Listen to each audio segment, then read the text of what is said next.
home ownership, unlocking the doors of opportunity and wealth for myself and my community. 7 out of 10 white Americans own a home, while only 4 out of 10 black Americans own a home. The average white American's net worth is $171,000, but for black Americans, it's only $17,000. Do the math, that's 10 times more wealth. This gap in our country is a tragic disappointment. Something is wrong with our American dream.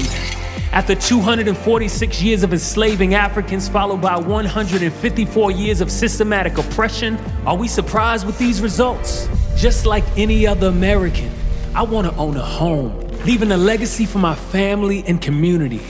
But is the game fixed and not in my favor? Let's look to the past for answers. Sitting at the feet of my ancestors, they tell me stories of being stolen from their homes in Africa and sold as property. Stories of the American Constitution declaring that all are created equal, while simultaneously claiming enslaved Africans were only 3/5 human. They were called property. Tell me, how can property own a home? Sitting at the feet of my ancestors, they tell me how they were emancipated from slavery and exiled into 100 years of segregation and discrimination. Stories about Jim Crow laws forcing them into separate bathrooms, schools, restaurants, and neighborhoods. I hear of 1921 in Tulsa, Oklahoma, where bigots, steeped in white supremacist ideals, burned down Black Wall Street, destroying their thriving businesses and homes. They were called exiles.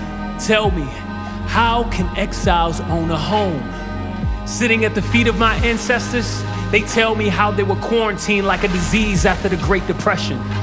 The Federal Housing Administration drew red lines around their communities, marking them as undesirable.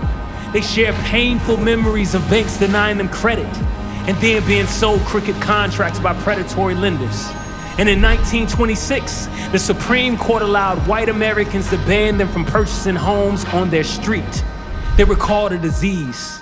Tell me, how can a disease own a home? Property, exiles, disease.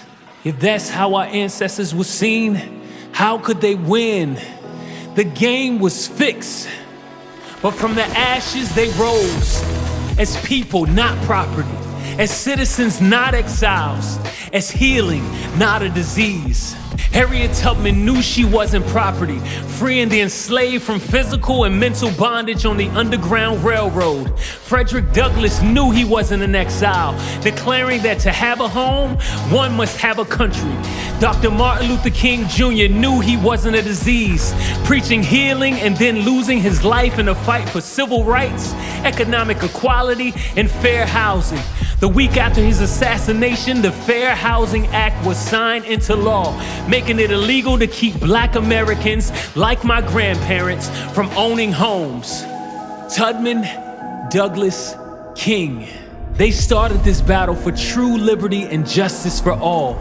Today, we're standing on their shoulders, boldly fighting to defend policies like the Community Reinvestment Act and Dodd-Frank Wall Street reform.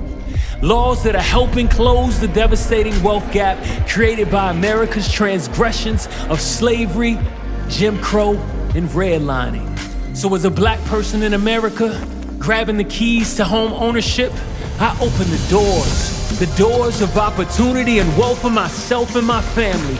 My hope is realizing an America that collectively acknowledges the wrongs done in our past and boldly roots out inequality in our present, that forever invests in Black lives and communities.